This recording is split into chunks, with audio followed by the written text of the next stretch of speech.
Hello, good morning everyone. I hope you all are doing very well and I hope you enjoyed previous sessions. So बेटा पिछली class में जो हमने discuss किया था वो था motion in a straight line and I hope motion in a straight line में आपका कोई भी डाउट नहीं होगा. ठीक है, बाकी और भी जो क्वेश्चन प्रैक्टिस है वो हम लाइव सेशन में करेंगे एंड जैसे अगर कोई चैप्टर हमारा टाइमली ख़त्म हो जाता है तो मैं उसमें भी कुछ क्वेश्चंस ऐड कर दूंगी, so don't worry about that. अपने एंड पे थोड़ी क्वेश्चन प्रैक्टिस करते रहे ना, ठीक है, साइड बाय साइड डीपीपी भी. सो इस सेशन में जो हम शुरू करने वाले हैं that is next chapter which is motion in a plane.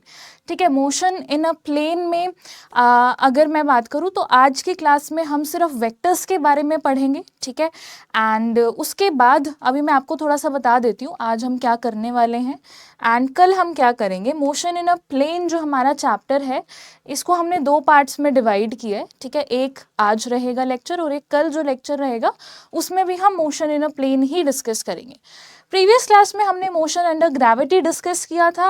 आपको इक्वेशन ऑफ मोशन यूज़ करना बहुत अच्छे से आना चाहिए, है ना. जो भी वेक्टर क्वांटिटीज़ हैं, इनिशियल वेलोसिटी, एक्सेलरेशन, डिस्प्लेसमेंट, उनका साइन का ध्यान रखना है. ठीक है, हमने डिफरेंट एग्जाम्पल्स में हमने कैसे अप्लाई करना है वो देखा था अच्छे से.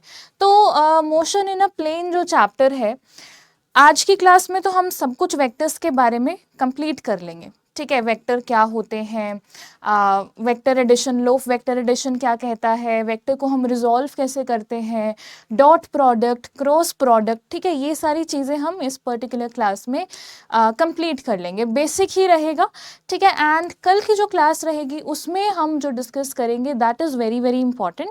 आज एक तरीके से सिर्फ बेस बनेगा कि किस तरीके से हम 2 डायमेंशन में चीज़ों को डील करेंगे.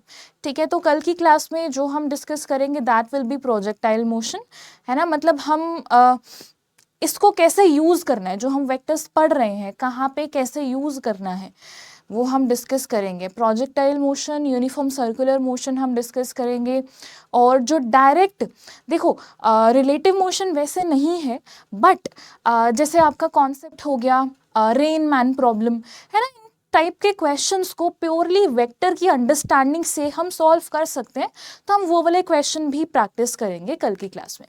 चलो, आज आपका जो टास्क रहेगा वेक्टर्स में आपको एक्सप्लेन कर दूंगी, उसके ऊपर जो बेसिक क्वेश्चंस रहेंगे वो प्रैक्टिस बहुत अच्छे से करके आना है ताकि हम उसे बहुत अच्छे से कल की क्लास में यूज़ कर सकें. चलो जी, स्टार्ट करते हैं फिर आज का सेशन. देखो अभी तक जो हमने डिस्कस किया था वो था motion in a straight line. देखो स्ट्रेट लाइन में अगर हम मोशन की बात कर रहे हैं, स्ट्रेट लाइन का जो मोशन है हम किस तरीके से डायरेक्शन को किस तरीके से स्पेसिफाई कर रहे थे.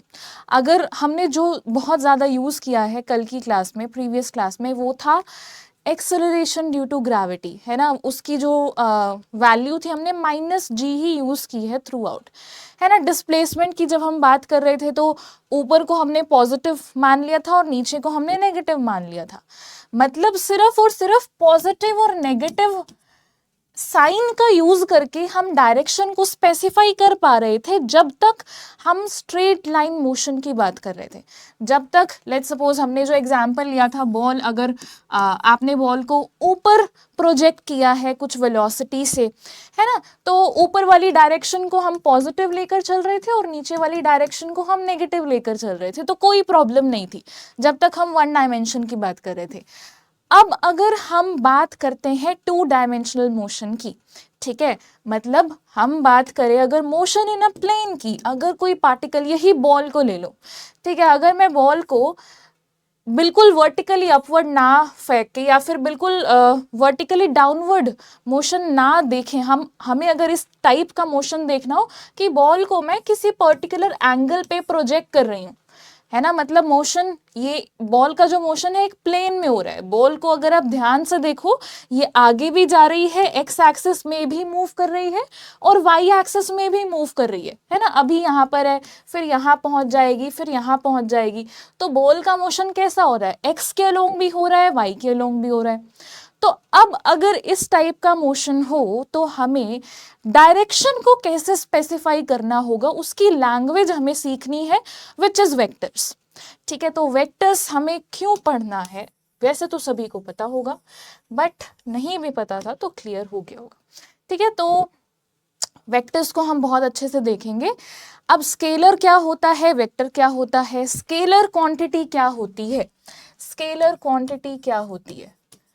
देखो, फिजिकल क्वांटिटी, ऐसी फिजिकल क्वांटिटी जिसको हम सिर्फ और सिर्फ मैग्नीट्यूड से स्पेसिफाई कर सकते हैं, वो होगा आपका स्केलर।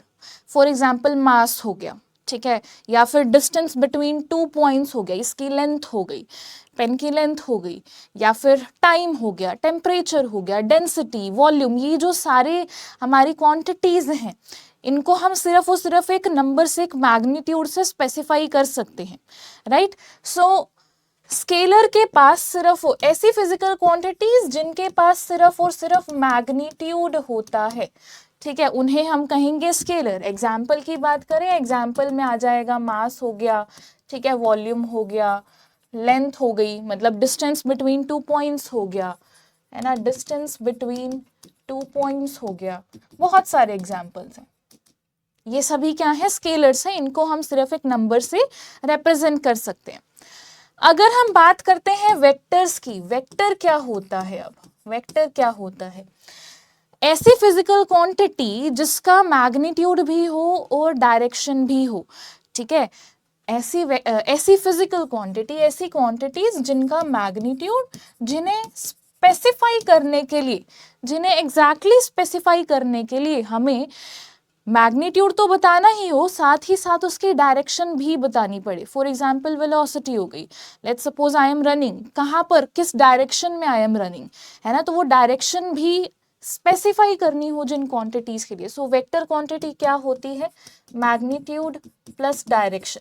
इसके अगर हम एग्जाम्पल की बात करें, एग्जाम्पल क्या हो जाएगी, वेलोसिटी हो गई, है ना, फोर्स हो गया, लेट्स सपोज मैं 10 न्यूटन फोर्स लगा रही हूँ, पर कहाँ लगा रही हूँ ये भी तो हमें स्पेसिफाई करना पड़ेगा, है ना। एक्स के अलोंग मेरे पास अगर कोई ब्लॉक है या पेन है, मैं इसको एक्स के अलोंग फोर्स लगा रही हूँ या वाई के अलोंग फोर्स लगा रही हूँ, किस डायरेक्शन में फोर्स लगा रहे हैं, तो वेलोसिटी हो गया, फोर्स हो गया, ठीक है।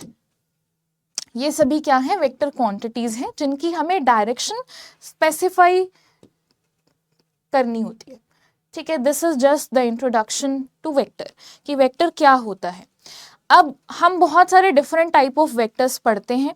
मैंने आपको पोजीशन वेक्टर के बारे में वैसे पिछली क्लास में भी बताया था, मतलब एक वेक्टर तो हमने पिछली क्लास में भी इंट्रोड्यूस किया था, उसे एक बार मैं फिर से बता दूंगी और अच्छे से क्लियर हो जाएगा। सो अगर हम डिफरेंट टाइप ऑफ वेक्टर्स की बात करें, डिफरेंट टाइप ऑफ वेक्टर्स में हमें कौन कौन से वेक्टर्स देखने को मिलते हैं।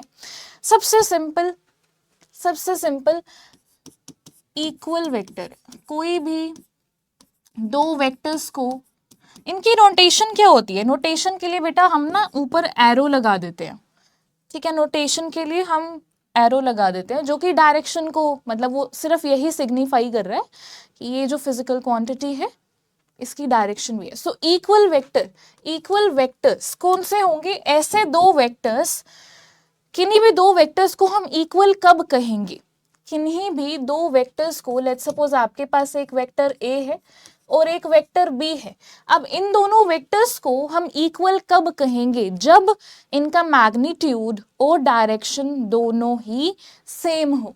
When direction and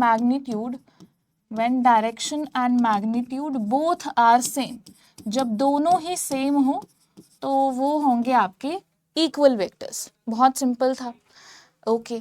next, parallel vectors कौन से होंगे, कोई भी दो वेक्टर्स को हम पैरेलल कब कहेंगे, पैरेलल वेक्टर को हम कैसे आइडेंटिफाई करेंगे, जिनकी डायरेक्शन सेम हो, ठीक है, जिनकी डायरेक्शन सेम हो।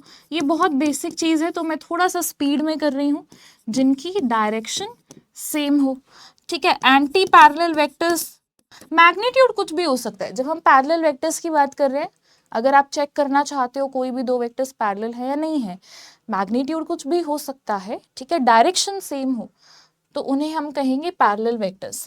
एंटी पैरेलल वेक्टर्स कौन से होंगे, एंटी पैरेलल वेक्टर्स कौन से होंगे, जिनकी डायरेक्शन ऑपोजिट हो, ठीक है, जिनकी डायरेक्शन जो है वो ऑपोजिट हो, डायरेक्शन ऑपोजिट हो। ठीक है, अगर मैं आपको थोड़ा सा बताऊं तो ये जो वेक्टर है, लेट्स सपोज ये एक ए वेक्टर है और ये बी वेक्टर है। ठीक है, ये ए वेक्टर है और ये बी वेक्टर है। तो इन दोनों की जो डायरेक्शन है वो ऑपोजिट है। मैग्नीट्यूड कुछ भी हो सकता है, ये दोनों एंटी पैरेलल वेक्टर्स हैं। पैरेलल वेक्टर्स में क्या होगा, लेट्स सपोज ये वेक्टर ए है और ये वेक्टर बी है, these are your parallel vectors, दोनों की डायरेक्शन सेम है। मैग्नीट्यूड सेम हो भी सकता है, नहीं भी हो सकता। ठीक है, नेक्स्ट है आपके पास यूनिट वेक्टर। यूनिट वेक्टर क्या होता है? यूनिट वेक्टर बहुत ही इंपॉर्टेंट है। यूनिट वेक्टर क्या होता है? देखो, ऐसा वेक्टर जिसका मैग्नीट्यूड 1 हो, वेक्टर जिसका मैग्नीट्यूड 1 हो, ऐसा वेक्टर जिसका मैग्नीट्यूड 1 हो, मतलब वो सिर्फ और सिर्फ हमें क्या बताएगा, फिर सिर्फ डायरेक्शन के बारे में बताएगा, टेल्स अबाउट डायरेक्शन। ठीक है, हमें सिर्फ और सिर्फ किसके बारे में बताएगा, डायरेक्शन के बारे में बताएगा। किसी भी वेक्टर क्वांटिटी का अगर आपको यूनिट वेक्टर निकालना है, यूनिट वेक्टर किसके इक्वल होगा, लेट्स सपोज ए कैप मुझे निकालना है, ए कोई वेक्टर क्वांटिटी है, मुझे उसका यूनिट वेक्टर निकालना है। ये नोटेशन होती है, कैप का जो सिंबल है यूनिट, ये नोटेशन होती है यूनिट वेक्टर की। तो ए कैप किसके इक्वल होगा, ए वेक्टर बाय ए वेक्टर का मैग्नीट्यूड, ये होगा आपका यूनिट वेक्टर। ठीक है, आई होप इसमें किसी का कोई डाउट नहीं है। ओके, आगे चलते हैं। नेक्स्ट है हमारे पास multiplying a vector by real number. अगर हम किसी भी वेक्टर को किसी रियल नंबर से मल्टीप्लाई करते हैं तो हमें क्या मिलता है? लेट्स सपोज हमारे पास कोई वेक्टर है, लेट्स सपोज हमारे पास है a is equal to 2i cap plus 3j cap. Let's suppose आपके पास ये वेक्टर है। ठीक है, वैसे अभी हम जब रेजोल्यूशन ऑफ वेक्टर्स पढ़ेंगे ना, तो आपको किस तरीके से लिखना होता है वो और अच्छे से क्लियर हो जाएगा। फॉर एग्जाम्पल नाउ, अभी के लिए लेट्स सपोज ये आपके पास कोई वेक्टर है, ये सिंपल ले लो, ए वेक्टर है आपके पास। ठीक है, तो अगर मैं इस ए वेक्टर को किसी रियल नंबर से मल्टीप्लाई कर दूंगी तो हमें क्या मिलेगा देखने को। लेट्स सपोज मैंने इसको 4 से मल्टीप्लाई कर दिया। ठीक है, तो ये क्या बन जाएगा, 8 आई कैप प्लस 12 जे कैप बन जाएगा। ठीक है, तो जब आप किसी भी वेक्टर को रियल नंबर से मल्टीप्लाई कर रहे हो तो क्या हो रहा है, उसका मैग्नीट्यूड कैसे चेंज हो रहा है, उसका मैग्नीट्यूड भी 4 टाइम्स बढ़ जाएगा। ठीक है, इसका मैग्नीट्यूड पहले निकाल लें, पहले इसका क्या मैग्नीट्यूड था, पहले इसका मैग्नीट्यूड था 4 प्लस 9, इसका अंडर रूट, ये आ रहा है अंडर रूट 13। बाद में इसका मैग्नीट्यूड देखो क्या बन जाएगा, 64 प्लस 12 का 144, इसका अंडर रूट। हालांकि मैंने बहुत ही एब्रप्ट नंबर्स ले लिए हैं, बट लेट्स सी क्या आता है। दिस इज 8 एंड इधर आ रहा है अंडर रूट 208। 13 का कोई फैक्टर दिख रहा है, 16 इंटू 13 ही होगा, ये आप एक बार चेक कर सकते हो, 16 इंटू 13 ही होगा, है ना, 13 6, यस। तो ये आ जाएगा 4 अंडर रूट 13। तो जो मैग्नीट्यूड है, चेंज कैसे हो रहा है, डायरेक्शन में चेंज नहीं हो रहा, मैग्नीट्यूड में चेंज हो रहा है। जब आप किसी भी वेक्टर को किसी रियल नंबर से मल्टीप्लाई कर रहे हो, उसकी डायरेक्शन चेंज नहीं हो रही, उसका मैग्नीट्यूड चेंज हो रहा है। ठीक है, तो लेट्स सपोज मैंने ए वेक्टर को लैम्डा से मल्टीप्लाई किया था, तो इसने क्या किया, लैम्डा से जब मल्टीप्लाई किया हमने, तो इस प्रोसेस में क्या हुआ है, इसका जो मैग्नीट्यूड है ना वो लैम्डा टाइम्स हो गया है, ए का जो मैग्नीट्यूड है वो लैम्डा टाइम्स हो गया है। तो मैग्नीट्यूड चेंज हो जाएगा बट डायरेक्शन चेंज नहीं हुई, डायरेक्शन सेम ही है, डायरेक्शन सेम ही है। ठीक है, एंड मैग्नीट्यूड चेंज हो गया है, magnitude changes by a factor of lambda. अगर हम किसी भी वेक्टर को -1 से मल्टीप्लाई करेंगे तो क्या होगा, अगर मैं किसी वेक्टर को -1 से मल्टीप्लाई कर दूं तो क्या होगा। लेट्स सपोज आपके पास कोई वेक्टर, ये कोई वेक्टर ए है, अगर तो हम इसको नॉर्मली किसी रियल नंबर से मल्टीप्लाई कर रहे हैं, मैंने इसको 2 से मल्टीप्लाई किया, अगर मैंने इस वेक्टर को नॉर्मल 2 से मल्टीप्लाई किया तो क्या होगा, ये आपका ए वेक्टर था, मतलब इसका मैग्नीट्यूड 2 टाइम्स हो जाएगा। पहले इतना था, इसी को मैं फिर से ड्रॉ कर रही हूँ, ठीक है, पहले इतना था और अब 2 टाइम्स, ठीक है, अब ये 2a वेक्टर हो गया। अगर -1 से मल्टीप्लाई करें तो क्या होगा, यहाँ पर तो आपने 2 से मल्टीप्लाई किया, माइनस से मल्टीप्लाई करने पे क्या होगा, उसकी डायरेक्शन ऑपोजिट हो जाएगी, है ना, डायरेक्शन जो है ऑपोजिट हो जाएगी, मैग्नीट्यूड तो वही रहेगा अगर हम माइनस से मल्टीप्लाई करते हैं तो, ठीक है। आई होप ये क्लियर होगा, बिल्कुल बेसिक चीज थी ये भी। ओके, अब चलते हैं आगे triangle law of vector addition पे। देखो ऑफ कोर्स जब हम वेक्टर्स की बात कर रहे हैं तो लॉ ऑफ वेक्टर एडिशन के बिना तो हम वेक्टर्स नहीं पढ़ते हैं। तो अगर आपके पास कोई 2 वेक्टर्स हों, हम उन्हें किस तरीके से ऐड या सब्ट्रैक्ट कर सकते हैं, अब इसके बारे में बात करते हैं, ठीक है। सबसे पहले है हमारे पास triangle law of vector addition. अब triangle law of vector addition क्या कहता है, triangle law of vector addition क्या कहता है, बहुत ही ध्यान से सुनना। इसके बाद हम parallelogram law of vector addition भी देखेंगे। तो दोनों में मैथमेटिकली दोनों इक्विवेलेंट ही हैं, ठीक है, पर बहुत ध्यान से सुनना कि हम किस कॉन्टेक्स्ट में triangle law of vector addition की बात करते हैं और किस कॉन्टेक्स्ट में हम parallelogram law of vector addition की बात करते हैं। हालांकि रिजल्ट सेम ही होता है, दोनों ही मैथमेटिकली इक्विवेलेंट हैं और ये आपको अभी दिख भी जाएगा। चलो लेट्स सपोज आपके पास 2 वेक्टर्स हैं, आपके पास एक वेक्टर ए है, ये आपके पास वेक्टर ए है और ये आपके पास वेक्टर बी है। आपके पास ये 2 वेक्टर्स हैं। अब अगर मैं कहूं कि मुझे इन दोनों वेक्टर्स को ऐड करना है तो हम क्या करेंगे, लेट्स सपोज मुझे इन दोनों वेक्टर्स को ऐड करना है। सबसे पहला तरीका तो क्या होगा ऐड करने का, ये ए वेक्टर को मैं उठाऊं, ठीक है, ये तो ए वेक्टर है। देखो जब आप किसी वेक्टर को, अगर मैं इस वेक्टर को उठा के यहां से यहां शिफ्ट कर रही हूं, इसकी ओरिएंटेशन में बिना चेंज किए तो कोई फर्क नहीं पड़ेगा। मैंने ए वेक्टर लिया, ठीक है, और बी वेक्टर को मैंने क्या किया, इसके हेड पे और इसकी टेल को अलाइन कर दिया। ये जो एरो वाला पोर्शन होता है इसको हेड कहते हैं और इसको टेल कहते हैं, ठीक है। तो ए वेक्टर के हेड पे हमने क्या किया, बी वेक्टर की टेल को अलाइन कर दिया। ये है आपका बी वेक्टर, ठीक है, इसको एज इट इज उठा के यहाँ पर रख दिया। ओके, तो अब triangle law of vector addition क्या कहता है, triangle law of vector addition कहता है कि इन दोनों का, देखो ये जो थर्ड वाली साइड है ना, जो इसको क्लोज करेगी इस ट्राइंगल को, अगर हम इसको क्लोज कर दें तो ये जो आपको वेक्टर देखने को मिल रहा है ये है आपका रिजल्टेंट वेक्टर, ठीक है। तो a प्लस बी, जब आपको इन दोनों वेक्टर्स को ऐड करना है, a प्लस बी किसके इक्वल होगा, ये r वेक्टर के इक्वल होगा, जो कि इसको क्लोज कर रहा है। और कैसे कर रहा है, आप कह सकते हो इसके ऑपोजिट साइकिल में कर रहा है ना। ए वेक्टर इधर है, बी वेक्टर इधर है, साइक्लिक ऑर्डर होता तो हम कहते कि ये रिजल्टेंट इधर होता, बट इसके ऑपोजिट में है। सो रिजल्टेंट वेक्टर जो है वो किसके इक्वल है, A plus B, R is equals to A plus B. ये है triangle law of vector addition. यहाँ पर रिजल्टेंट देखो, अब ये क्योंकि ये वेक्टर क्वांटिटी है तो इसका कुछ ना कुछ मैग्नीट्यूड भी होगा और डायरेक्शन भी होगी। अब इसका मैग्नीट्यूड क्या है और डायरेक्शन क्या है, इस पे अभी हम आएंगे, ठीक है, इस पे अभी हम आएंगे कि इसका मैग्नीट्यूड क्या है। मैं अभी लिख देती हूँ यहाँ पर, आर किसके इक्वल है, आर किसके इक्वल होता है, A square plus B square plus 2ab cos theta, ठीक है, इसका अंडर रूट। और इसकी डायरेक्शन क्या होती है, डायरेक्शन पे भी अभी हम आएंगे, डायरेक्शन भी अभी हम डिस्कस करेंगे, ठीक है। एक तो ये तरीका है, पहले एक बार हम ओवरव्यू ले लेते हैं। 2 वेक्टर्स को ऐड करने का एक तरीका तो ये है, ठीक है। अब आप कह सकते हो कि हमने सिर्फ ए के हेड पे बी की टेल को क्यों अलाइन किया, हम ऐसा भी तो कर सकते हैं ना कि हम ए की टेल और बी की टेल को अलाइन कर दे और फिर वैसे हम ऐड करें। दूसरा तरीका क्या हो सकता है, दूसरा तरीका हो सकता है which is parallelogram law of vector addition. आपके पास वही एक वेक्टर ए है और एक वेक्टर हमने बी लिया।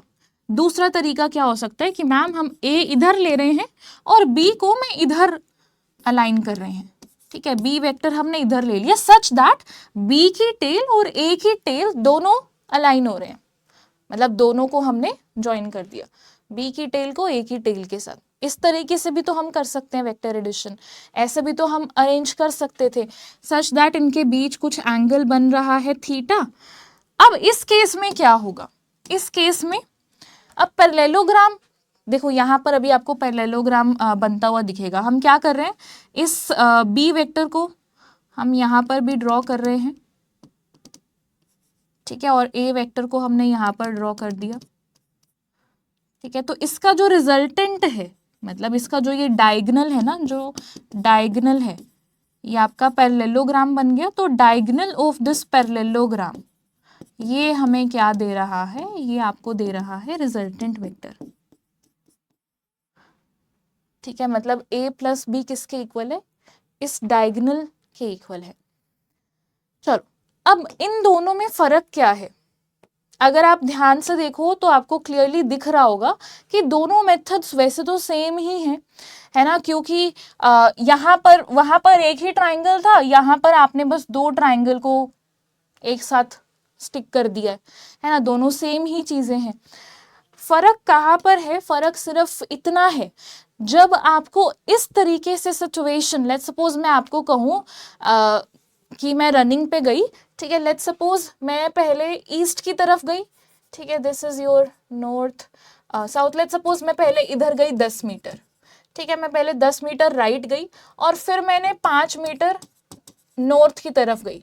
अब ये जो सिनारियो है यहाँ पर अगर आप ध्यान दो आपको क्लियरली दिख रहा है ये किससे रिजेंबल कर रहा है, क्या ये ट्राइंगल ऑफ वेक्टर एडिशन से रिजेंबल कर रहा है। हमने दो वेक्टर्स को ऐड कैसे किया था ट्राइंगल ऑफ वेक्टर एडिशन में, हेड टू टेल, है ना, इसको हेड टू टेल मेथड भी बोलते हैं, head to tail vector addition. तो पहले आप 10 मीटर राइट गए, ठीक है, फिर आप 5 मीटर नॉर्थ गए, पहले हम 10 मीटर राइट गए, ये इसका हेड हो गया, और फिर हम 5 मीटर नॉर्थ की तरफ गए, तो हेड टू टेल अलाइन हो रहा है। तो ये सिर्फ मैंने आपको एक एग्जाम्पल दिया है कि वैसे तो दोनों सेम ही है पर कॉन्टेक्स्ट अलग अलग है दोनों का, है ना, मतलब this is just a different way to look at vector addition, ये दो अलग अलग तरीके हैं बस। और अगर हम पैरेललोग्राम लॉ की बात करें, यहाँ पर हम क्या कर रहे हैं, यहाँ पर हम क्या बात कर रहे हैं, लेट्स सपोज हमारे पास कोई एक ब्लॉक है, हमारे पास कोई एक ब्लॉक है, ठीक है, अब मुझे इस ब्लॉक को उठाना है, मैं इसके ऊपर फोर्स लगा रही हूँ, मैंने इसके ऊपर यहाँ पर फोर्स लगाया, अलोंग एक्स एक्सिस फोर्स लगाया, ठीक है, अलोंग वाई एक्सिस भी फोर्स लगाया, या फिर किसी एक एंगल पे भी मैंने फोर्स लगाया। अब इन केसेस में क्या हो रहा है, लेट्स सपोज आपके पास एक ब्लॉक है इधर, ठीक है, टेबल के ऊपर एक ब्लॉक रखा हुआ है एंड मैंने इसके ऊपर फोर्स लगाया, मैंने यहाँ से भी इसको पकड़ के खींचा और मैंने यहाँ से भी इसको पकड़ के खींचा, ठीक है, यहाँ से F1 फोर्स लगाया, यहाँ से F2 फोर्स लगाया। अब यहाँ पर क्या हो रहा है, आप एक ही पॉइंट पे दोनों फोर्स लगा रहे हो, है ना, तो यहाँ पर कैसी अरेंजमेंट है, टेल टू टेल अरेंजमेंट है, करेक्ट। तो this is just an example, ये सिर्फ समझने का तरीका है, ठीक है। आई थिंक आपको दोनों की क्लैरिटी मिल गई होगी कि दोनों में कॉन्टेक्स्ट का, किस कॉन्टेक्स्ट में बात होती है, ठीक है। रिजल्ट दोनों से आपको सेम मिलता है कि रिजल्टेंट वेक्टर का जो मैग्नीट्यूड है वो क्या होगा और जो डायरेक्शन है वो क्या होगी, ठीक है। अब हम parallelogram law of vector addition को उठाते हैं और ये जो हमने रिजल्टेंट वेक्टर देखा है इसका मैग्नीट्यूड निकालेंगे और इसकी डायरेक्शन निकालेंगे, ठीक है। चलो सो हमारे पास क्या है, एक वेक्टर इधर है एंड एक वेक्टर इधर है, सच दैट इन दोनों के बीच का जो एंगल है दैट इज थीटा, इन दोनों के बीच का एंगल थीटा है। ये आपका वेक्टर ए है और ये आपका वेक्टर बी है, ओके। हम क्या कर रहे हैं, बी वेक्टर को उठाओ, बी वेक्टर को हमने यहाँ पर अलाइन कर दिया, ये बिल्कुल पैरेलल नहीं बना है।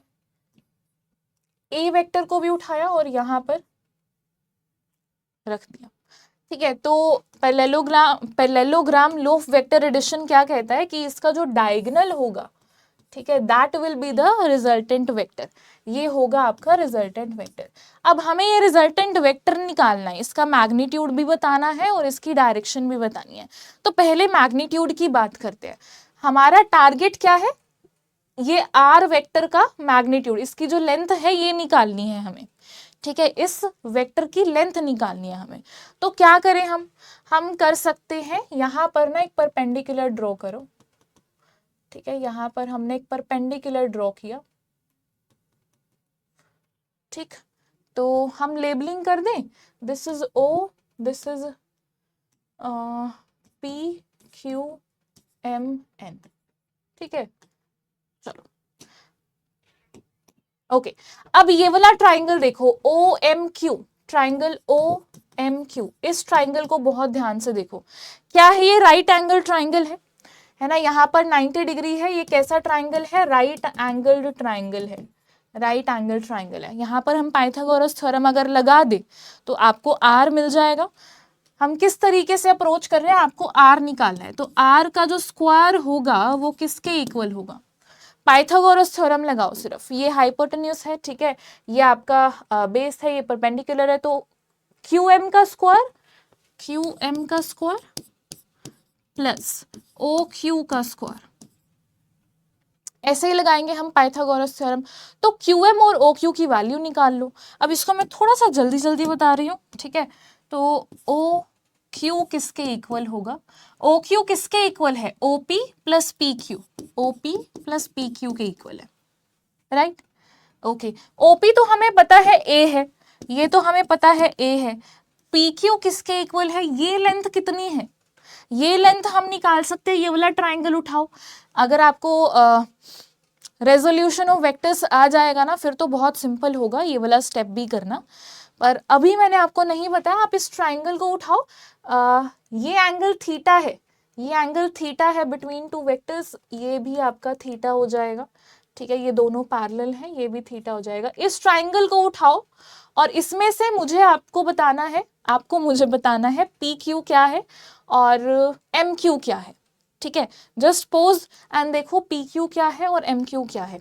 तो पी क्यू को हम क्या लिख सकते हैं, अगर आप ध्यान से देखो इस ट्राइंगल में, ये आपका भूलना मत, ये आपका क्या है? बी है, ये आपका बी वेक्टर है, this is your B vector. तो कहाँ गया पी क्यू? पी क्यू को हम कह सकते हैं बी कॉस थीटा, या फिर ऐसे निकाल लो cos theta B by H होगा, B is P Q by H is B. तो पी क्यू क्या है? बी कॉस थीटा है। उसी तरीके से आप एम क्यू निकाल सकते हो, एम क्यू आपको मिल जाएगा बी साइन थीटा। यहां पर पुट कर दो, आर स्क्वायर किसके इक्वल आ रहा है? आर स्क्वायर आ रहा है क्यू एम, वो रहा B sine theta, B square sine square theta plus इस पूरे का स्क्वायर करना है। तो मैं सीधा सीधा कर रही हूँ, A square plus B square cos square theta plus 2ab cos theta. ठीक है, तो बी स्क्वायर कॉमन ले लेंगे यहाँ से इन दोनों टर्म्स में से, तो sine square plus cos square is 1, तो ये आपको मिल रहा है A square plus B square plus 2ab cos theta. ये मिल गया है आपको रिजल्टेंट वेक्टर का सिर्फ और सिर्फ मैग्नीट्यूड मिला है। आर स्क्वायर क्या आया है हमारे पास? आर स्क्वायर हमारे पास आया है A square plus B square plus 2ab cos theta. ठीक है, तो हम रिजल्टेंट वेक्टर के मैग्नीट्यूड को कैसे लिख सकते हैं? Under root A square plus B square plus 2ab cos theta. Resultant vector का सिर्फ और सिर्फ अभी हमने मैग्नीट्यूड निकाला है। ठीक है, अब डायरेक्शन की बात करते हैं कि ये जो रिजल्टेंट वेक्टर है इसकी डायरेक्शन क्या है। ठीक है, what is the direction of resultant vector? क्योंकि वेक्टर है तो आपको दोनों चीजें स्पेसिफाई करनी है, मैग्नीट्यूड भी और डायरेक्शन भी। अब इसकी डायरेक्शन की बात करते हैं। तो ये रिजल्टेंट वेक्टर था, लेट्स सपोज ये ए वेक्टर के साथ अल्फा एंगल बना रहा है ना, तो अल्फा क्या हो जाएगी? Alpha will be the direction. तो हम अगेन यही वाला ट्राइंगल उठाते हैं, ओ एम क्यू। ठीक है, ओ एम क्यू ट्राइंगल उठाओ, इसमें से हमें अल्फा निकालना है। हमें क्या क्या पता है? हमें ओ क्यू भी पता है, एम क्यू भी पता है, तो टैंजेंट निकाल लेते हैं, टैंजेंट अल्फा लिखते हैं। ठीक है, in triangle O M Q, O M Q ही था ना, लेट मी चेक, यस। तो टेंजेंट अल्फा किसके इक्वल आएगा? परपेंडिकुलर बाय बेस होता है। ठीक है, परपेंडिकुलर क्या है इस ट्राइंगल में?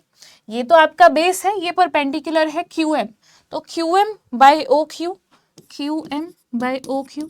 तो QM किसके इक्वल था? B साइन थीटा था, है ना। QM क्या था? B साइन थीटा था, इधर आ जाएगा B साइन थीटा, डिनोमिनेटर में आ जाएगा OQ। OQ क्या था? A plus B cos theta, इधर आ गया A plus B cos theta. ये है बेटा डायरेक्शन, टैंजेंट अल्फा ये आ गया। तो हम लिख सकते हैं alpha is equals to tan inverse B sine theta by A plus B cos theta. ठीक है, आई होप ये सभी को क्लियर है कि जब हम दो वेक्टर्स को ऐड कर रहे हैं, जब आप दो वेक्टर्स का एडिशन कर रहे हो, अब आगे फोर्स की जब हम बात कर रहे हैं, जब हम 12th पे जाएंगे तो इलेक्ट्रोस्टैटिक चैप्टर जब पढ़ेंगे, इलेक्ट्रिक फील्ड हो गया, मैग्नेटिक फील्ड हो गया, सारी जगह ये सारी क्वांटिटीज क्या हैं? ये फोर्स, वेलोसिटी, एक्सेलरेशन, अब सारी जगह आपको ये वेक्टर एडिशन बहुत ज़्यादा काम आएगा। ठीक है, तो ये दो फॉर्मूलाज आपको आंख बंद करके भी याद होनी चाहिए कि जब आप दो वेक्टर्स का एडिशन कर रहे हो तो मैग्नीट्यूड क्या आता है? A² plus B² plus 2AB cos theta का under root, and then direction क्या होती है? ये जो अल्फा है, अल्फा इज द एंगल जो रिजल्टेंट बना रहा है विद वेक्टर A। ठीक है, तो ये किसके इक्वल आ रहा है? Tan inverse B sine theta by A plus B cos theta. लिख लो अगर लिखना है तो alpha is the angle made by the resultant vector with the vector A। ठीक है, so this was about law of vector addition। ठीक है, triangle law of vector addition and parallelogram law of vector addition। अगर आप triangle law of vector addition को solve करोगे, है ना, वहां पर हम आर के लिए सॉल्व करेंगे, सेम ही चीज सेम ही तरीके से करेंगे, है ना। यहाँ पर हम परपेंडिकुलर ड्रॉ करेंगे। सो वैसे parallelogram law of vector addition students को इजी लगता है। सो आई होप ये सभी को क्लियर होगा। ठीक है, अच्छा अगर मैं आपसे पूछूं कि अगर मुझे दो वेक्टर्स को सब्ट्रैक्ट करना हो तो क्या करेंगे? लेट्स सपोज आपको दो वेक्टर्स को सब्ट्रैक्ट करना है, कुछ भी नहीं, बहुत सिंपल है। लेट्स सपोज आपको दो वेक्टर्स को सब्ट्रैक्ट करना है। ठीक है, सब्ट्रैक्ट करना है आपको दो वेक्टर्स को। ठीक है, मतलब आपको A माइनस बी निकालना है। अगर आपको A माइनस बी निकालना है, हम क्या करेंगे? हमने A प्लस बी तो देख लिया, A माइनस बी कैसे कैलकुलेट करेंगे? क्या करना है? सिर्फ और सिर्फ इसको ऐसे लिखो, A प्लस माइनस बी। ठीक है, पहले हमने क्या किया था? पहले हमने किया था कि ये हमारा A वेक्टर है। ठीक है, पहले हमने क्या किया था? ये हमारा A वेक्टर है और ये हमारा B वेक्टर है। तो ये जो था, ये रिजल्टेंट वेक्टर, ये क्या था? A प्लस बी के इक्वल था। जब हम सब्ट्रैक्ट की बात कर रहे हैं, अब अगर आपको दो वेक्टर्स को सब्ट्रैक्ट करना है तो क्या करें? B A माइनस बी करना है तो क्या करो? A plus minus B. अब माइनस बी वेक्टर क्या होगा? माइनस बी वेक्टर इधर आ जाएगा, है ना, सिर्फ डायरेक्शन इसकी ऑपोजिट होगी। ये है आपका माइनस बी वेक्टर, ये है आपका A वेक्टर, लगा लो वही, सेम ही चीज है। ठीक है, ओके बाकी ये चीज़ें तो बहुत सिंपल हैं कि जो दो वेक्टर्स का जो सम होता है दैट इज कॉम्यूटेटिव, मतलब A plus B is equals to B plus A. Distributive property हम यूज कर सकते हैं। चलो वो जो सारी चीज़ें वो तो कैलकुलेशन के साथ भी हमारी अच्छी होती जाती हैं। ओके, अब चलते हैं आगे रेजोल्यूशन ऑफ वेक्टर्स पे। रेजोल्यूशन ऑफ वेक्टर्स बहुत ही इंपॉर्टेंट है। हम किसी भी वेक्टर को रिजॉल्व कैसे करते हैं? ठीक है, हम किसी भी वेक्टर को रिजॉल्व कैसे करते हैं, और ये सारी जगह यूज होगा। ये जो रेजोल्यूशन ऑफ वेक्टर्स है ये सारी जगह यूज होगा। ठीक है, सो लेट्स सपोज हमारे पास एक वेक्टर है, लेट्स सपोज हमारे पास एक वेक्टर है। अब क्योंकि हम 2 डायमेंशन की बात कर रहे हैं, ठीक है, ये आपकी x एक्सिस है और ये है आपकी y एक्सिस। ठीक, एंड लेट्स सपोज हमारे पास कोई एक वेक्टर a है। लेट्स सपोज आपके पास ये एक a वेक्टर है। ठीक है, आपके पास ये एक a वेक्टर है। अब अगर मुझे इस वेक्टर को रिजॉल्व करना है, सबसे पहली बात रिजॉल्व करने का मतलब क्या है, हम क्यों रिजॉल्व कर रहे हैं? ठीक है, ओके, इसको भी एग्जाम्पल से देखो। अगर हमारे पास एक ब्लॉक था, ठीक है, आपके पास एक ब्लॉक था, मैंने इसके ऊपर फोर्स लगाया और फोर्स लगा के लेट्स सपोज मैंने इस डायरेक्शन में फोर्स लगाया, ठीक है, यहाँ पर लेट्स सपोज पेन है, मैंने इसके ऊपर फोर्स लगाया, इस किसी पर्टिकुलर एंगल पे लगाया, लेट्स सपोज ऐसे एंगल पे लगाया, ठीक है। अब ये पेन क्योंकि इसके ऊपर फोर्स लग रहा है, ये ऐसे आगे जा रहा है, ठीक है। तो अगर आप ध्यान दो, तो ये जो पेन का मूवमेंट है या फिर ये जो ब्लॉक का मोशन है, अब वो कैसा हो रहा है, वो एक्स के लोंग भी आगे जा रहा है ना, अभी यहाँ पर है, फिर ब्लॉक इधर पहुंच जाएगा, दैट मीन्स इसने एक्स भी कुछ कवर किया है और इसने वाई भी डिस्टेंस कुछ कवर किया है, राइट। तो एक्स में भी कवर कर रहा है, वाई में भी कवर कर रहा है, दैट मीन्स एक्स के अलोंग भी कुछ फोर्स लग रहा है और वाई के अलोंग भी कुछ फोर्स लग रहा है ना। आपने फोर्स एक एंगल पे लगाया, आपने फोर्स एक थीटा एंगल पे लगाया, ठीक है। हमने क्या देखा कि ये ब्लॉक यहां से उठ के यहाँ पे आ गया, मतलब एक्स में भी आगे गया और वाई में भी आगे गया, दैट मीन्स एक्स के अलोंग भी कुछ फोर्स लग रहा है, वाई के अलोंग भी कुछ फोर्स लग रहा है। तो हम क्या करते हैं, हम इसको दो कंपोनेंट्स में डिस्ट्रीब्यूट कर देते हैं, है ना। फोर्स की दो कंपोनेंट्स हैं, ये आपको क्लियरली दिख रहा होगा, एक्स के अलोंग भी है, वाई के अलोंग भी है। तो रिजोल्यूशन मतलब क्या, कोई भी वेक्टर को हम सिर्फ कंपोनेंट्स में डिवाइड कर रहे हैं, ठीक है। तो ए वेक्टर है, ये आपके पास ए वेक्टर है, ठीक है, ये आपके पास ए वेक्टर है, जो कि लेट्स सपोज थीटा एंगल बना रहा है, राइट। ओके, अब इसके दो कंपोनेंट्स क्या होंगे, एक्स के अलोंग क्या कंपोनेंट होगा और वाई के अलोंग क्या कंपोनेंट होगा इस वेक्टर का।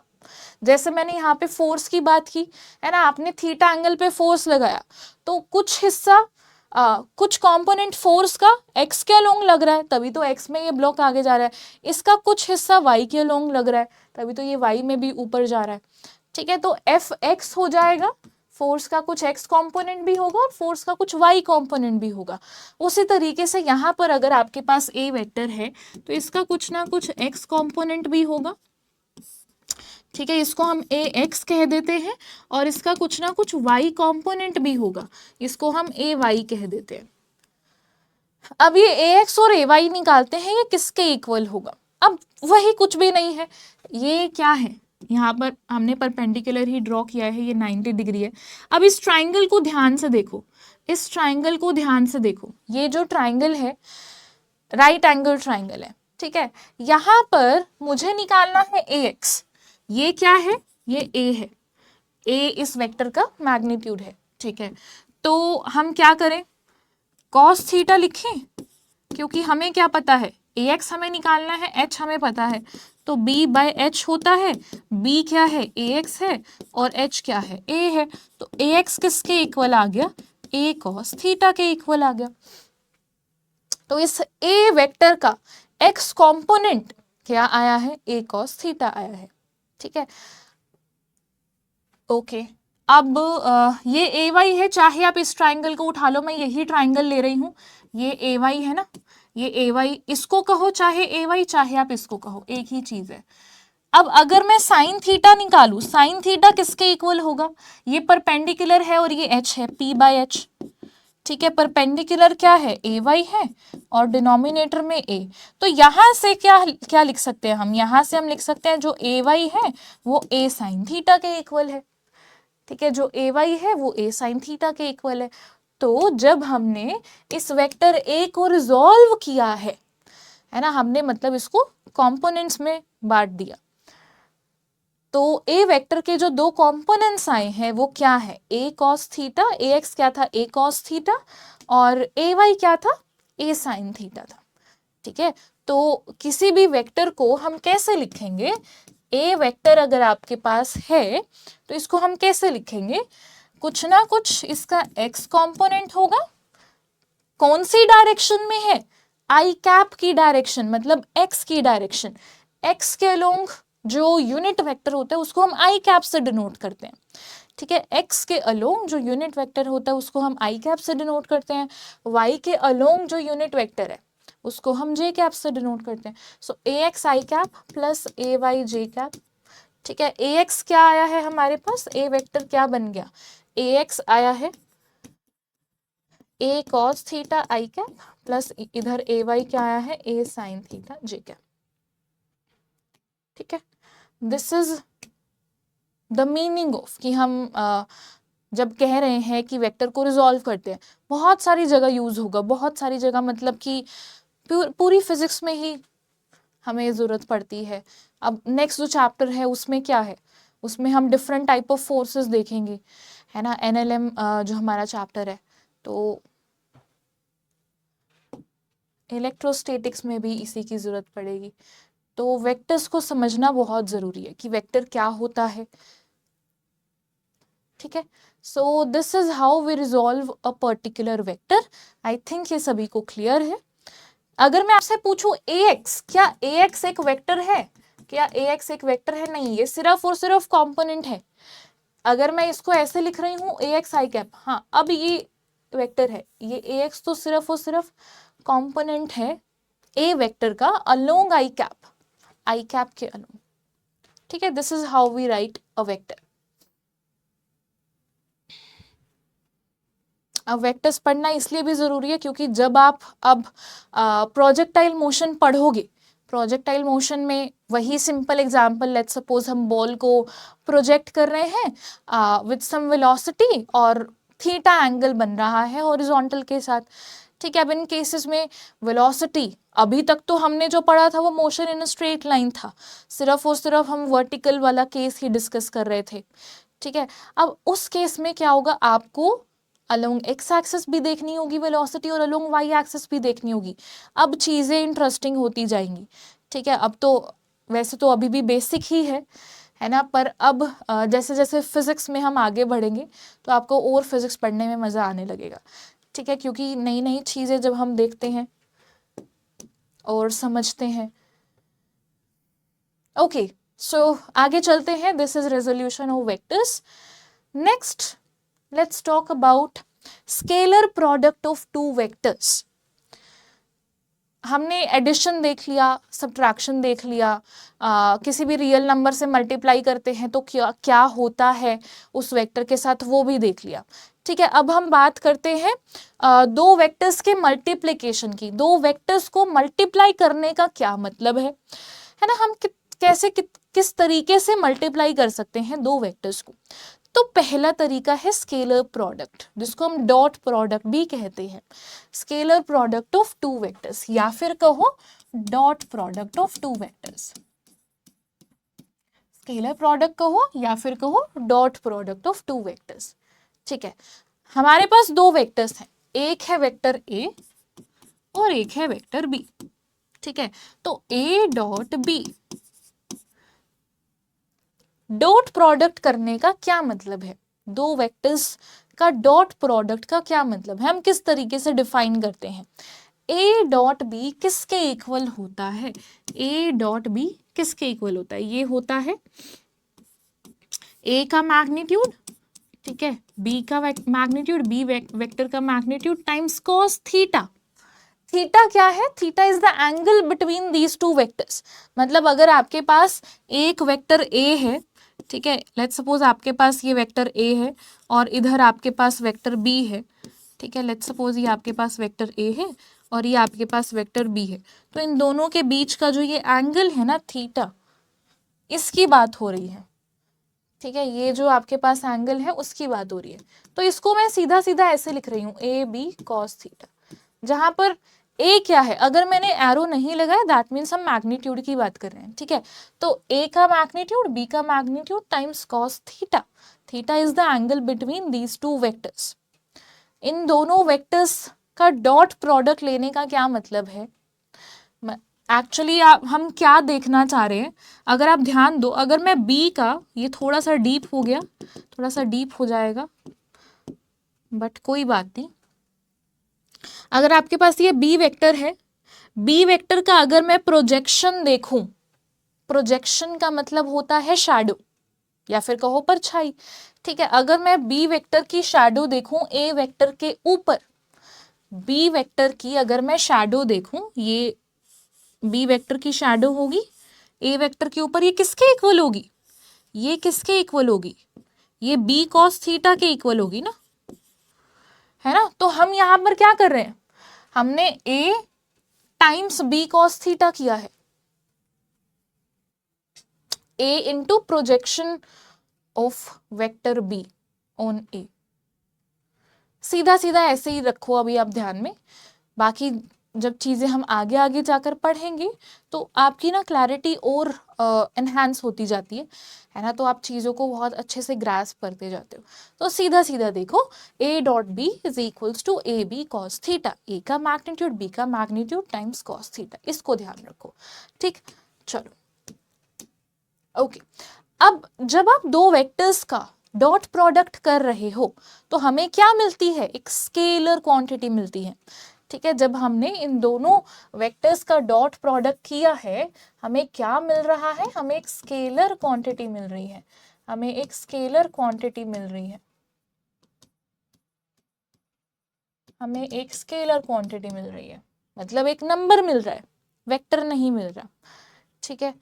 ओके, ये जो डॉट प्रोडक्ट होता है बेटा ये कॉम्यूटेटिव होता है, ठीक है, ये इसकी प्रॉपर्टी है, ये कॉम्यूटेटिव होता है, मतलब a डॉट बी जो है वो b डॉट a के इक्वल होगा, ठीक है, a dot B is equals to b dot a। और इंटरेस्टिंग चीजों पे आते हैं, अगर हम बात करें दो unit vectors, let's suppose i cap को ही ले लेते हैं, आई कैप क्या है, unit vector along x axis है, ठीक है। तो आई कैप डॉट आई कैप, अगर हम दो यूनिट वेक्टर्स का डॉट प्रोडक्ट लेंगे तो हमें क्या मिलेगा, देखते हैं क्या मिलेगा, ठीक है। ये किसके इक्वल आएगा, आई वेक्टर, इसका मैग्नीट्यूड, हम दो यूनिट वेक्टर्स की बात करें तो यूनिट वेक्टर का इसका मैग्नीट्यूड टाइम्स इसका मैग्नीट्यूड टाइम्स कॉस थीटा, तो ये तो मैग्नीट्यूड तो 1 होता है यूनिट वेक्टर का, तो इधर 1.1 कॉस थीटा क्या है, थीटा क्या है, इन दोनों वेक्टर्स के, इन दोनों यूनिट वेक्टर्स के बीच का एंगल क्या है, दोनों ही एक्स के अलोंग है, दोनों ही आई कैप हमने लिए ना, तो थीटा क्या है, 0 है, कॉस 0 1 होता है, तो ये क्या आ रहा है, 1 आ रहा है, ठीक है। तो आई cap dot I cap is 1, उसी तरीके से J cap dot J cap is equals to K cap dot K cap is equals to 1। दो यूनिट वेक्टर्स का जो डॉट प्रोडक्ट है, मतलब आई डॉट आई, जे डॉट जे, के डॉट के, ये किसके इक्वल आ रहा है, 1 के इक्वल आ रहा है। अगर हम कहें आई डॉट जे कैप, आई कैप डॉट जे कैप करें, आई कैप डॉट जे कैप करते हैं, ये किसके इक्वल आएगा, आई कैप का मैग्नीट्यूड जे कैप का मैग्नीट्यूड कॉस थीटा, दोनों यूनिट वेक्टर्स हैं तो मैग्नीट्यूड तो 1 है, आई का भी मैग्नीट्यूड 1 है, जे कैप का भी मैग्नीट्यूड 1 है, इधर से 1 टाइम 1, थीटा क्या है, दोनों के बीच का एंगल क्या है, दोनों के बीच का एंगल 90 डिग्री है ना, क्योंकि एक वेक्टर x के अलोंग है, एक वेक्टर y के अलोंग है, तो दोनों के बीच का एंगल 90 है, तो cos 90 0, ये आ गया 0। तो i dot J, J dot के डॉट आई, ये किसके इक्वल होगा, 0 के इक्वल होगा, इधर लिख लेते हैं j डॉट के डॉट आई डॉट जे, ये किसके इक्वल है, 0 के इक्वल है, ठीक है। एंड एक चीज और लिख लो यहीं पर, ऐसे दो वेक्टर्स जिनका डॉट प्रोडक्ट अगर 0 है, ऐसे दो वेक्टर्स, ऐसे दो नॉन जीरो वेक्टर्स, ऐसे दो vectors, two vectors having dot product 0, having dot product 0, उन्हें हम क्या कहते हैं, ऑर्थोगोनल वेक्टर कहते हैं, उन्हें हम ऑर्थोगोनल वेक्टर्स कहेंगे, मतलब these are perpendicular to each other, दो वेक्टर्स जो एक दूसरे के परपेंडिकुलर है, उनका जो डॉट प्रोडक्ट होता है दैट इज 0, ठीक है। एक चीज और मुझे बतानी थी जो कि अभी अभी स्किप हो गई है मेरे माइंड से,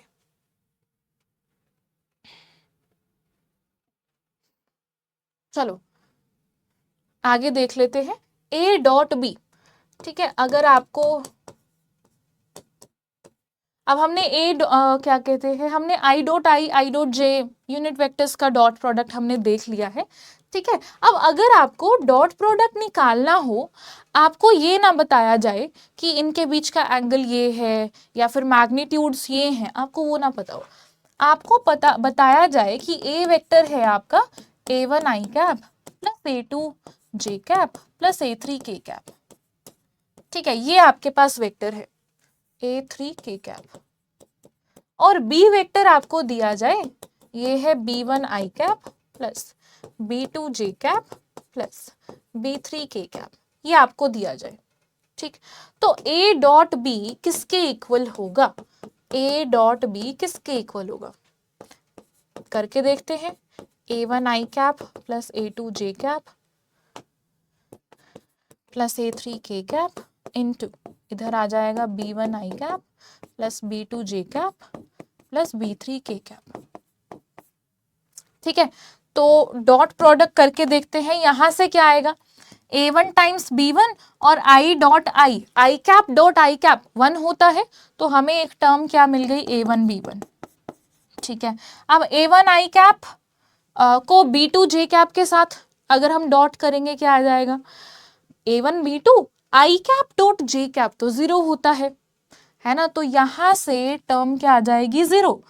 उसी तरीके से आई कैप डॉट के कैप 0 होता है, वो टर्म भी 0 हो गई। आ जाओ इस पे, a2 टाइम्स b1 मतलब जे कैप डॉट आई कैप, अगेन ऐसे दो यूनिट वेक्टर्स जो है दोनों के बीच का जो एंगल है वो 90 है, परपेंडिकुलर टू ईच अदर है, 0 हो जाएगा, मिलेगा क्या, a2 b2 plus a3 b3, ठीक है, ये है आपका a डॉट बी। अगर हम कंपोनेंट की फॉर्म में बात करें, ठीक है, this will be the dot product of two vectors.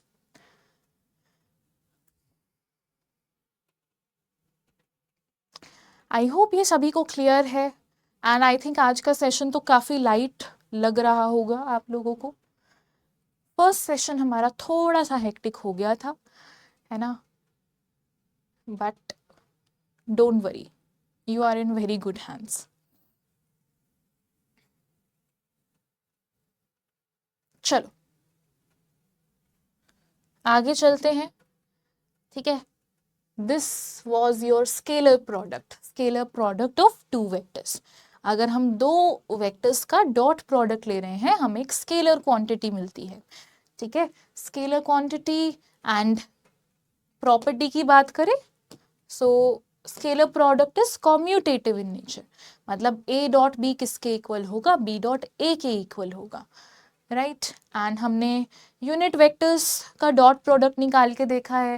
Then हमने निकाला है कि अगर आपको कंपोनेंट्स की फॉर्म में दिया गया हो वेक्टर, तो डॉट प्रोडक्ट हम कैसे निकालेंगे, it will be a1 b1 plus a2 b2 plus a3 b3, ठीक है। अब चलते हैं आगे, वेक्टर अच्छा ये हमें देखने को कहाँ मिलता है, हमें डॉट प्रोडक्ट या कहो स्केलर प्रोडक्ट कहाँ पर देखने को मिलता है, वर्क डन में देखने को मिलता है ना, वर्क डन में देखने को मिलता है। वर्क डन का जो फॉर्मूला होता है, वर्क डन का जो फॉर्मूला होता है, कहाँ लिखें, चलो, वर्क डन का जो फॉर्मूला होता है, पावर का जो फॉर्मूला होता है, वर्क डन क्या होता है, W is equals to f dot s होता है, या कहो एफ एस कॉस थीटा, ठीक है, एफ एस कॉस थीटा।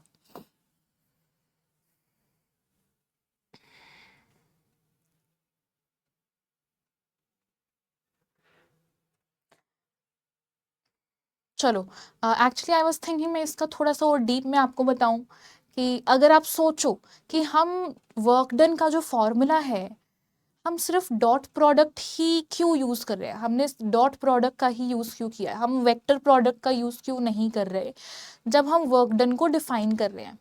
तो इसके बारे में बस सोचना, ये थोड़ा सा एक एक्स्ट्रा चीज़ हो गई, सोच लेना, ठीक है। नहीं तो हमें इतना ज़्यादा डेप्थ में जाने की ज़रूरत नहीं है, ये तो सिर्फ ऐसी चीज़ें हैं जब आप आगे जाकर, जब आप रिसर्च में एक्चुअली एंटर कर लोगे वन ऑफ द आइजर्स में, ठीक है, तो जब आप बहुत अच्छे से डिटेल में पढ़ रहे होगे चीज़ों को, अगर फिजिक्स में ले रहे हो तो ही, है ना, ऑफ कोर्स अगर आप मेडिकल फील्ड में जा रहे हो तो नहीं आएगा, बट या in case if you choose this.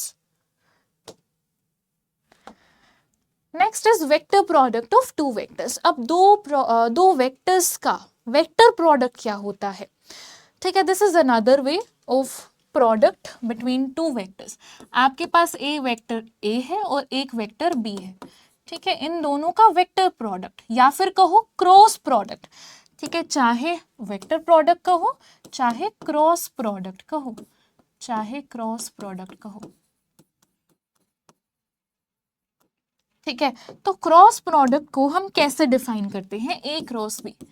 A cross B ये किसके इक्वल होता है, ए डॉट बी किसके इक्वल था, ए बी कॉस थीटा, है ना. A magnitude B magnitude cos theta. यहां पर क्या है, ए क्रॉस बी किसके इक्वल है, A magnitude B magnitude sine theta, ठीक है. एंड यस, यहां से बेटा जब हम वेक्टर प्रोडक्ट की बात कर रहे हैं, दो वेक्टर्स का जब आप वेक्टर प्रोडक्ट कर रहे हो तो आपको एक वेक्टर क्वांटिटी मिलती है, ठीक है. अब अगर आपको एक वेक्टर क्वांटिटी मिल रही है तो ऑफ कोर्स उसकी कुछ ना कुछ डायरेक्शन जो होगी वो भी आपको स्पेसिफाई करनी होगी. ये तो सिर्फ मैग्नीट्यूड हो गया, ए बी साइन थीटा, ये तो मैग्नीट्यूड हो गया.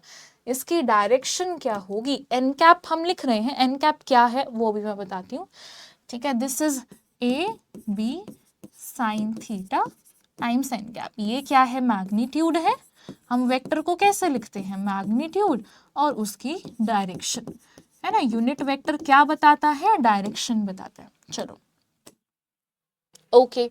सो डायरेक्शन क्या होती है, मैग्नीट्यूड तो हमें पता है, चलो कि अगर दो वेक्टर्स हैं, दोनों के बीच का एंगल अगर थीटा है, दो वेक्टर्स हैं, ठीक है. ये आपके पास वेक्टर ए है, ये है आपके पास वेक्टर ए, और ये है आपके पास वेक्टर बी, ये है आपके पास वेक्टर बी, एंड दोनों के बीच का एंगल थीटा है. तो A cross B is A B sine theta and N cap. Direction क्या है, अब डायरेक्शन की बात करते हैं. बेटा जो डायरेक्शन है दैट इज, यहां पर डायरेक्शन क्या होती है, देखो जो आपको रिजल्टेंट मिलता है ना ए क्रॉस बी से, जो आपको वेक्टर मिल रहा है वो ना इन दोनों वेक्टर्स के परपेंडिकुलर होता है, या फिर ये कहो it is perpendicular to the plane जिसके अंदर ये दोनों वेक्टर्स लाई कर रहे हैं, ठीक है. जो ये वेक्टर होता है ना, यहाँ पर जो आपको वेक्टर मिल रहा है, इसकी जो डायरेक्शन होती है वो परपेंडिकुलर टू द प्लेन होती है, perpendicular to the plane containing these two vectors. या ऐसा कहो कि परपेंडिकुलर टू बोथ, है ना, perpendicular to both vectors. Let's suppose हमारे पास एक वेक्टर ए है जो वैसे हमने यहाँ पर सिंपल केस में x के अलोंग लिया है, और एक आपके पास वेक्टर b है जो कि xy प्लेन में है ना. तो जो आपको इसका रिजल्टेंट मिलेगा a क्रॉस b जब आप करोगे तो आपको जो इसका रिजल्टेंट मिलेगा वो किसके इक्वल होगा, जो आपको रिजल्टेंट मिलेगा वो किसके इक्वल होगा, मतलब उसकी डायरेक्शन क्या होगी, डायरेक्शन होगी इन दोनों के परपेंडिकुलर, ठीक है. xy प्लेन के perpendicular, that will be the direction of cross product, ठीक है. अब ये जो होता है, अगर हम बात करें कॉम्यूटेटिव की, ये कॉम्यूटेटिव नहीं होता, नोट कॉम्यूटेटिव. नोट कॉम्यूटेटिव मतलब ए क्रॉस बी जो है, ए डॉट बी तो बी डॉट ए के इक्वल था, ठीक है. A cross B is not equal to B cross ए. ये किसके इक्वल होता है, माइनस बी क्रॉस ए के इक्वल होगा. मतलब ये दोनों ऑपोजिट होते हैं साइन में, you can see that a cross b and b cross ए, ये जो दोनों वेक्टर्स हैं ये दोनों ऑपोजिट होते हैं. तो मतलब यहाँ नेगेटिव साइन आ जाता है, ये कॉम्यूटेटिव नहीं होता. A cross B is equals to minus of B cross A होता है, ठीक है. यहाँ से आपको क्या मिलती है, वेक्टर क्वांटिटी मिलती है. चलो जी, अब बात कर लेते हैं फिर आई कैप क्रॉस आई कैप की. आई कैप क्रॉस आई कैप किसके इक्वल होगा? जैसे हमने डॉट में निकाला था वैसे ही हम यहाँ भी निकाल लेते हैं, ठीक है। I cap cross I cap किसके इक्वल होगा? इन दोनों का मैग्नीट्यूड 1 × 1 साइन थीटा, दोनों के बीच का एंगल क्या है? 0 है ना, तो साइन 0 इज 0, तो आई क्रॉस आई इज 0, ठीक है, आई क्रॉस आई इज 0। उसी तरीके से जे क्रॉस जे क्या हो जाएगा? जे क्रॉस जे 0, या फिर कहो के क्रॉस के इज 0, ठीक है। नेक्स्ट अगर हम बात करें आई क्रॉस जे की, आई कैप क्रॉस जे कैप की, आई कैप क्रॉस जे कैप ये किसके इक्वल होगा? अब ये देखते हैं, ठीक है। तो मैग्नीट्यूड तो 1 है, आई का मैग्नीट्यूड 1, जे कैप का मैग्नीट्यूड 1, एंड साइन थीटा, दोनों के बीच का एंगल क्या है? आई कैप एक्स के अलोंग है, जे कैप वाई के अलोंग है, दोनों के बीच का एंगल 90 डिग्री है, ठीक है। साइन 90 क्या होता है? 1 होता है, ये आ रहा है 1। मैग्नीट्यूड तो 1 है, डायरेक्शन क्या होती है? Direction is perpendicular to the plane, है ना। सो डायरेक्शन क्या है? Direction is your right hand rule का यूज कर सकते हो, ठीक है। सो इसकी जो डायरेक्शन हो जाएगी दैट विल बी के कैप। आई कैप क्रॉस जे कैप किसके इक्वल है? के कैप के इक्वल है। अब इस चीज का ध्यान रखना, इस तरीके से याद रख सकते हो, आई कैप जे कैप के कैप, आई कैप जे कैप के कैप, साइक्लिक ऑर्डर में याद कर लो। आई क्रॉस जे कैप करोगे तो आपको के कैप मिलेगा, ठीक है। जे कैप क्रॉस के कैप करोगे तो आपको आई कैप मिलेगा, के क्रॉस आई करोगे तो आपको जे कैप मिलेगा, ठीक है। अगर हम इसका उल्टा करें, हमने क्या कहा था कि A cross B is equals to minus B cross A होता है, तो आई क्रॉस जे किसके इक्वल होगा? माइनस का जे क्रॉस आई के इक्वल होगा,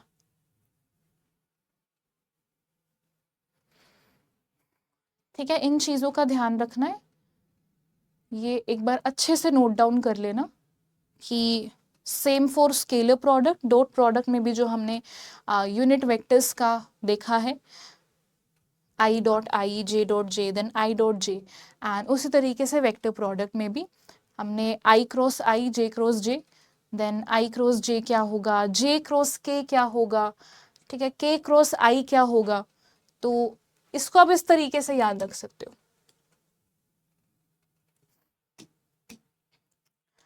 ओके, सो इसके ऊपर क्वेश्चन देख लेते हैं, एंड इसी के साथ साथ दो और टर्म्स आपको पता होनी चाहिए।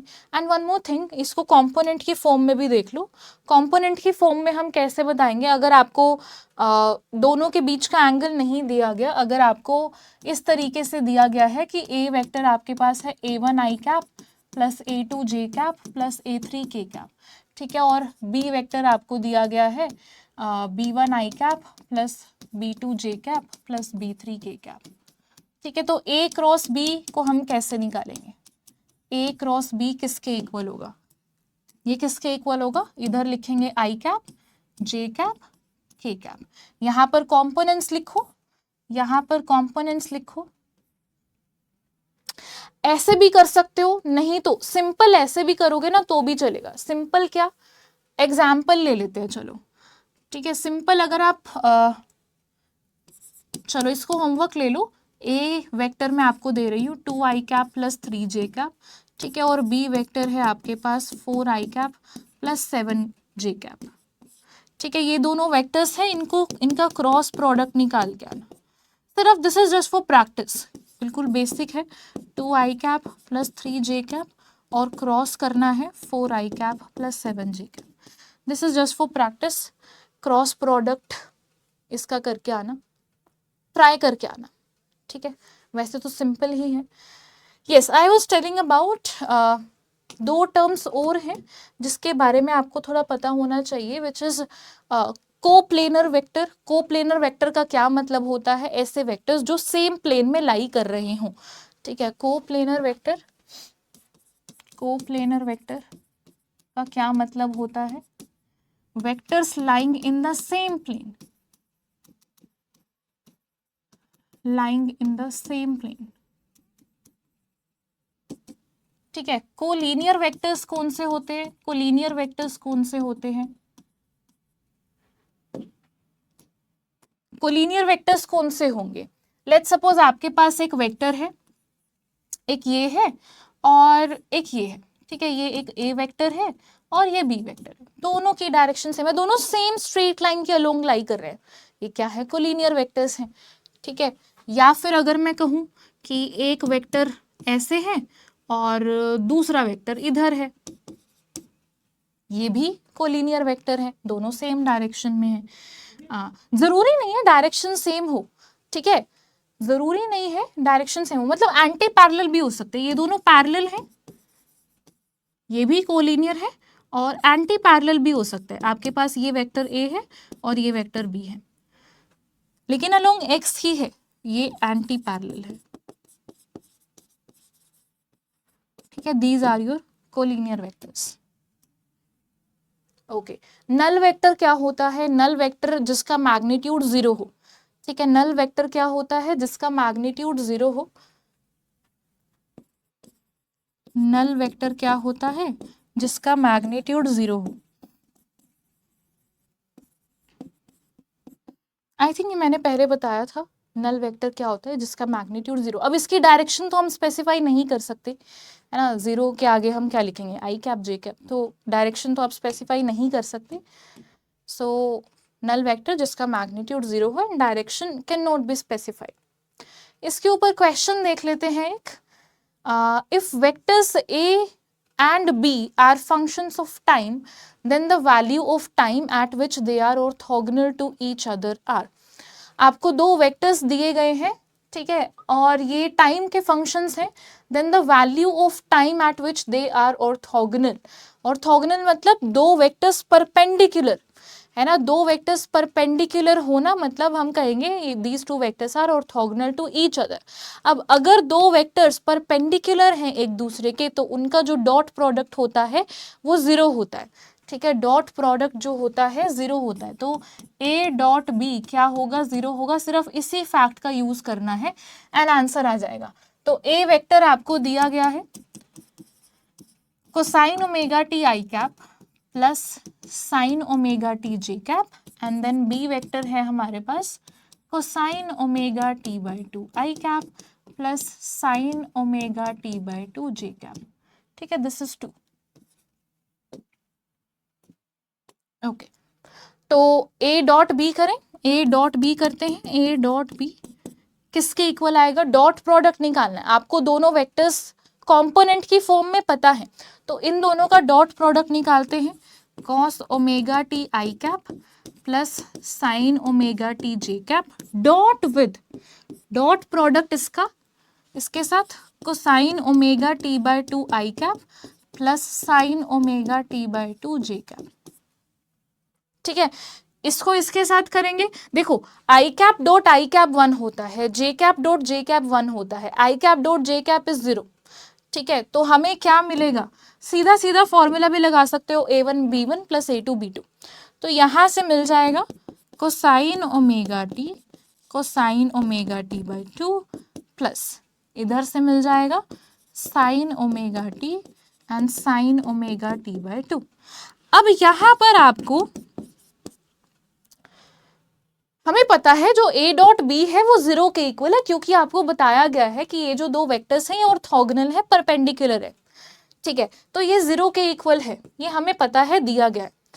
इसको हमें थोड़ा सा सिंप्लीफाई करना होगा, ट्रिग्नोमेट्रिक आइडेंटिटी का यूज करो, ठीक है, cos A cos B plus sign A sine B. इसको हम कैसे लिख सकते हैं? कॉस ए माइनस बी, यही होगा ना, यहाँ पर हम इसको लिख सकते हैं कॉस ए माइनस बी। तो ए क्या है? ओमेगा टी है, इधर आ जाएगा omega t minus omega T by 2, ये बन रहा है cos of omega T by 2। ये किसके इक्वल है? 0 के इक्वल है, कोसाइन ओमेगा टी बाय 2 0 के इक्वल है। अगर cos of theta is equals to 0, that means वो थीटा किसके इक्वल होना चाहिए? 2n प्लस 1 पाई बाय 2, या फिर सिंपल कहो कॉस थीटा 0 कब होता है? पाई बाय 2 पे होता है, 3 पाई बाय 2 पे होता है। So when omega T by 2 is equals to pi by 2, ये 2 से 2 कैंसल आउट हो जाएगा, t आपको मिल रहा है पाई बाय ओमेगा, t हमें मिल गया है pi by omega, option D जो है ये सही है। ठीक है, हमने इस पर्टिकुलर क्वेश्चन में सिर्फ और सिर्फ डॉट प्रोडक्ट का यूज किया है। ऑर्थोगोनल क्या होता है ये आपको पता होना चाहिए। अगर दो वेक्टर्स ऑर्थोगोनल है दैट मीन्स उनका जो डॉट प्रोडक्ट है दैट इज 0। ठीक है, वो दोनों परपेंडिकुलर हैं एक दूसरे के। अगर दो वेक्टर्स परपेंडिकुलर होंगे उनका डॉट प्रोडक्ट 0 होगा। ठीक है, क्योंकि ऑफ कोर्स जो लेट्स सपोज आपके पास इस तरीके से है, ये एक ए वेक्टर है और ये बी वेक्टर है ना, तो बी वेक्टर का प्रोजेक्शन देखो, प्रोजेक्शन है ही नहीं कुछ, है ना, प्रोजेक्शन 0 है, यू कैन से यहाँ पर बी का कुछ प्रोजेक्शन है ही नहीं, तो यहाँ पर जो डॉट प्रोडक्ट होगा वो 0 हो जाएगा। मैंने आपको डॉट प्रोडक्ट बताते टाइम ये बस एक छोटी सी चीज़ बताई थी एक्स्ट्रा, कि हम क्या कर रहे हैं जब आप डॉट प्रोडक्ट निकाल रहे हो तो क्या कर रहे हो, है ना, मतलब बी का कोई कंपोनेंट है ही नहीं ए के अलोंग। चलो नेक्स्ट, इस क्वेश्चन को थोड़ा सा आप लोग ट्राई करके आना, ये मैं आपको नेक्स्ट क्लास में करवा दूंगी। एक बार रीड आउट कर लेते हैं। A ship A is moving westwards with a speed of 10 kilometre per hour. Ship A है जो कि वेस्ट की तरफ जा रही है 10 किलोमीटर पर आवर से, एंड एक दूसरी शिप है ship B 100 kilometre south of A is moving northwards with a speed of वही 10 kilometre per hour. The time after which the distance between them becomes shortest is. दोनों के बीच का time after विच, उनके बीच का distance shortest कब होगा। ठीक है, इसको ट्राई करके आना। सिर्फ आई वॉन्ट कि आप थोड़ा सा इमेजिन करो, थोड़ा सा खुद से फिगर बनाओ एंड पहले खुद से ट्राई करो और फिर हम इसका सोल्यूशन साथ में देखेंगे। ठीक है, आज का सेशन थोड़ा सा तो लाइट ही रहा है प्रीवियस कुछ सेशन से, सो आई एम एक्सपेक्टिंग कि आप लोग थोड़ी सी प्रैक्टिस अपने एंड पे करके आओगे। ठीक है, डीपीपी अच्छे से सॉल्व करना, डीपीपी अच्छे से सॉल्व करके आनी है, एंड डीपीपी के साथ जो मैंने यहाँ पर आपको क्वेश्चन दिए हैं, ठीक है, ये करके आना है। अगर मैं समराइज करूँ आज की क्लास को, तो आपको जो जो अच्छे से पता होना चाहिए दैट इज, सबसे पहली बात देखो वेक्टर क्या होता है, अब थ्रू आउट ही हम वेक्टर क्वांटिटीज का ही यूज करने वाले हैं, तो वो तो आपके माइंड में अच्छे से सेटल हो जाएगा। आपको रिजोल्यूशन पता होना चाहिए कि हम किसी भी वेक्टर को रिजॉल्व कैसे करते हैं। ठीक है, उनके कंपोनेंट्स में तोड़ के कैसे लिखते हैं। उसके साथ साथ लॉ ऑफ वेक्टर एडिशन आपको पता होना चाहिए।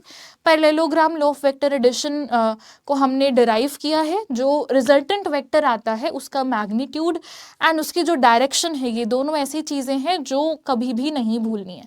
ठीक है, आगे बहुत सारी जगह हम इसका यूज़ देखने वाले हैं। सो इसके अलावा स्केलर प्रोडक्ट क्या होता है और वेक्टर प्रोडक्ट क्या होता है ये पता होना चाहिए। स्केलर प्रोडक्ट का की अगर हम बात करें, हमें कहाँ देखने को मिलता है, जब हम वर्क डन निकाल रहे हैं तो हमें देखने को मिलता है। वेक्टर प्रोडक्ट की बात करें कहाँ देखने को मिलता है, जब हम टॉर्क निकालते हैं, है ना, जब हम रोटेशनल मोशन की बात करेंगे तो टॉर्क जब निकालते हैं या एंगुलर मोमेंटम जब निकालते हैं तो वहाँ पर वेक्टर प्रोडक्ट आता है जो आपको पता होना चाहिए। ठीक है, बाकी जिस भी कॉन्सेप्ट का यूज़ होगा मैथमेटिकली, जिस भी कॉन्सेप्ट का यूज़ होगा जिस भी टॉपिक में, वो मैं आपको एक बार थोड़ा सा रिकैप ज़रूर कर दूंगी। जब हम रोटेशनल मोशन पे जाएंगे आई विल जस्ट समराइज़ कि वेक्टर प्रोडक्ट क्या होता है, किस किस की हमें ज़रूरत है, किन किन चीज़ों को की ज़रूरत है जो आपको पता होनी चाहिए। ठीक है, सो क्वेश्चन प्रैक्टिस करके आना। See you in the tomorrow's class, जिसमें हम डिस्कस करेंगे हम इसकी एप्लीकेशंस। हमने काइंड ऑफ लैंग्वेज सीखी है ना, कि अगर मोशन इन प्लेन की हम बात कर रहे हैं तो हमें वेक्टर्स बहुत अच्छे से पता होने चाहिए। तो कल की क्लास में हम डिस्कस करेंगे projectile motion and uniform circular motion, and जो भी आईआईटी के एग्जाम में प्रीवियसली क्वेश्चन पूछे गए हैं बेस्ड ऑन दिस चैप्टर, वो हम डिस्कस करेंगे। See you in the tomorrow session. Thank you very much. Bye bye everyone. Bye.